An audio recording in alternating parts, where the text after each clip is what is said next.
حدیث نمبر 351۔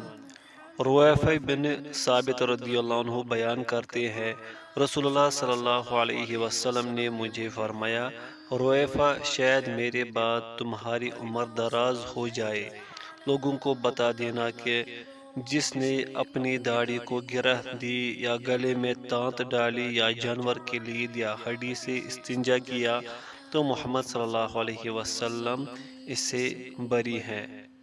یہ حدیث صحیح ہے۔ حدیث نمبر 352۔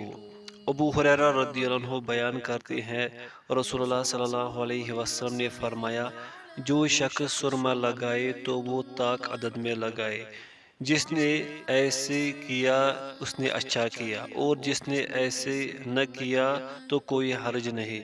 جو شخص ڈیلے سے استنجا کرے تو وہ بھی طاق عدد میں ڈیلے استعمال کرے، جس نے ایسے کیا تو اس نے اچھا کیا، اور جس نے نہ کیا تو کوئی حرج نہیں۔ جو شخص کوئی چیز کھائے تو جو اجزاء کھلال کرنے سے نکلے انہیں پھینک دے، اور جو اپنی زبان کے ذریعے نکالے تو انہیں نگل جائے۔ جس نے ایسا کیا اس نے اچھا کیا، اور جس نے نہ کیا تو کوئی حرج نہیں۔ اور جو شخص بول و براز کے لیے جائے تو وہ پردہ کرے، اگر وہ کوئی چیز نہ پائے تو وہ ریت کا ایک ٹیلا سا بنائے اور اس کی طرف پشت کر لے، کیونکہ شیطان اولاد آدم کی مقعد کے ساتھ کھیلتا ہے۔ جس نے ایسے کیا اس نے اچھا کیا، اور جس نے نہ کیا تو کوئی حرج نہیں۔ یہ روایت ضعیف ہے۔ حدیث نمبر 353۔ عبداللہ بن مغفل رضی اللہ عنہ بیان کرتے ہیں، رسول اللہ صلی اللہ علیہ وسلم نے فرمایا، تم میں سے کوئی اپنے غسل خانے میں پیشاب نہ کرے، پھر وہ اس میں غسل کرے یا وضو کرے، کیونکہ زیادہ تر وسوسے اسی پیشاب سے ہوتے ہیں۔ یہ روایت ضعیف ہے۔ حدیث نمبر 354۔ عبداللہ بن سرجس رضی اللہ عنہ بیان کرتے ہیں، رسول اللہ صلی اللہ علیہ وسلم نے فرمایا، تم میں سے کوئی بل کیڑے مکوڑے کی جگہ میں پیشاب نہ کرے۔ یہ روایت ضعیف ہے۔ معاذ رضی اللہ عنہ بیان کرتے ہیں، رسول اللہ صلی اللہ علیہ وسلم نے فرمایا، تین باتوں سے بچو جن کے کرنے والے پر لعنت کی جاتی ہے، پانی کے گھاٹ، راستے کے درمیان، اور سائے میں بول و براز کرنے سے۔ یہ روایت ضعیف ہے۔ حدیث نمبر 356۔ ابو سعید رضی اللہ عنہ بیان کرتے ہیں، رسول اللہ صلی اللہ علیہ وسلم نے فرمایا، دو شخص بول و براز کرتے وقت عریاں حالت میں باہم باتیں نہ کرے، کیونکہ اللہ ایسا کرنے پر ناراض ہوتا ہے۔ یہ روایت ضعیف ہے۔ حدیث نمبر 357۔ زید بن ارقم رضی اللہ عنہ بیان کرتے ہیں، رسول اللہ صلی اللہ علیہ وسلم نے فرمایا، ان مقامات پر جنات کی آمد و رفت رہتی ہے، لہذا جب تم میں سے کوئی بیت الخلا جائے تو یہ دعا پڑھے، میں نر اور مادہ ناپاک جنات سے اللہ کی پناہ چاہتا ہوں۔ یہ روایت صحیح ہے۔ حدیث نمبر 358۔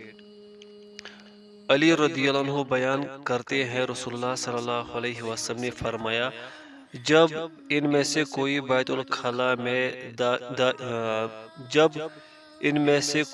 الخلا میں جائے تو وہ بسم اللہ کہے، یہ جنوں کی آنکھوں اور اولاد آدم کی پردہ کی چیزوں شرمگاہ وغیرہ کے درمیان پردہ اور آڑ ہے۔ یہ روایت ضعیف ہے۔ حدیث نمبر 359۔ عائشہ رضی اللہ عنہا بیان کرتی ہے، جب نبی صلی اللہ علیہ وسلم بیت الخلا سے باہر تشریف لاتے تو یہ دعا غفرانک، میں تیری مغفرت چاہتا ہوں، پڑھا کرتے تھے۔ یہ روایت صحیح ہے۔ حدیث نمبر 360۔ ابو ہریرہ رضی اللہ عنہ بیان کرتے ہیں جب نبی صلی اللہ علیہ وسلم بیت الخلاء جاتے تو میں مٹی کے برتن یا چمڑے کی چھاگل میں آپ کو پانی پیش کرتا، آپ استنجا کرتے، پھر اپنا ہاتھ زمین پر پھیرتے، پھر میں ایک دوسرا برتن پیش خدمت کرتا تو آپ وضو فرماتے۔ یہ روایت صحیح ہے۔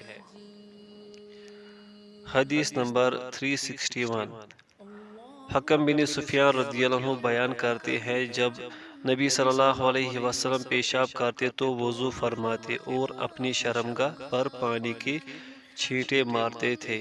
یہ روایت حسن ہے۔ حدیث نمبر 362، امیمہ بنت رقیقہ رضی اللہ عنہا بیان کرتی ہے نبی صلی اللہ علیہ وسلم کی چارپائی کے نیچے لکڑی کا ایک پیالہ ہوتا تھا جس میں آپ صلی اللہ علیہ وسلم رات کے وقت پیشاب کیا کرتے تھے۔ یہ روایت حسن ہے۔ حدیث نمبر 363، عمر رضی اللہ عنہ بیان کرتے ہیں نبی صلی اللہ علیہ وسلم نے مجھے دیکھا جبکہ میں کھڑا پیشاب کر رہا تھا۔ آپ صلی اللہ علیہ وسلم نے فرمایا، عمر کھڑے ہو کر پیشاب نہ کرو۔ بس اس کے بعد میں نے کبھی کھڑے ہو کر پیشاب نہیں کیا۔ یہ روایت ضعیف ہے۔ حدیث نمبر 364، حذیفہ رضی اللہ عنہ بیان کرتے ہیں نبی صلی اللہ علیہ وسلم کسی قوم کے کوڑے کرکٹ کے ڈھیر پر آئے تو آپ نے کھڑے ہو کر پیشاب کیا۔ یہ روایت صحیح ہے کیونکہ حدیث نمبر 365، عائشہ رضی اللہ عنہ نے فرمایا، جو شخص تمہیں یہ بتائے کہ نبی صلی اللہ علیہ وسلم کھڑے ہو کر پیشاب کیا کرتے تھے تو اس کی تصدیق نہ کرو، آپ تو صرف بیٹھ کر پیشاب کیا کرتے تھے۔ یہ روایت حسن ہے۔ حدیث نمبر 366، زید بن حارثہ رضی اللہ عنہ نبی صلی اللہ علیہ وسلم سے روایت کرتے ہیں کہ جب جبرائیل پہلی مرتبہ ان کے پاس وحی لے کر آئے تو انہوں نے آپ کو وضو اور نماز سکھائے۔ جب وضو سے فارغ ہوئے تو چلو میں پانی لیا اور اسے اپنی شرمگاہ پر چھڑک دیا۔ یہ روایت ضعیف ہے۔ حدیث نمبر 367، ابو ہریرہ رضی اللہ عنہ بیان کرتے ہیں رسول اللہ صلی اللہ علیہ وسلم نے فرمایا، جبریل میرے پاس آئے تو انہوں نے کہا، محمد صلی اللہ علیہ وسلم جب آپ وضو کرے تو اس کے بعد شرمگاہ پر پانی چھڑک لیا کرے۔ یہ روایت ضعیف ہے۔ حدیث نمبر 368، عائشہ رضی اللہ عنہ بیان کرتی ہیں رسول اللہ صلی اللہ علیہ وسلم نے پیشاب کیا تو عمر رضی اللہ عنہ پانی کا لوٹا لے آپ کے پیچھے کھڑے تھے۔ آپ صلی اللہ علیہ وسلم نے فرمایا، عمر یہ کیا ہے؟ انہوں نے عرض کیا، پانی ہے، آپ اس سے وضو فرمائیں گے؟ آپ صلی اللہ علیہ وسلم نے فرمایا، مجھے یہ حکم نہیں دیا گیا کہ جب میں پیشاب کروں تو وضو بھی کروں، اگر میں ایسا کروں تو یہ سنت بن جائے گی۔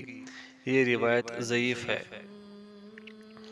حدیث نمبر 369، ابو ایوب جابر اور انس رضی اللہ عنہم سے روایت ہے کہ جب یہ آیت، اس میں ایسے لوگ ہیں جو اس بات کو پسند کرتے ہیں کہ پاک صاف رہے اور اللہ پاک صاف رہنے والوں کو پسند کرتا ہے، نازل ہوئی تو رسول اللہ صلی اللہ علیہ وسلم نے فرمایا، انصار کی جماعت، اللہ نے پاکیزگی کے بارے میں تمہاری تعریف کی ہے، تمہاری پاکیزگی کیا ہے؟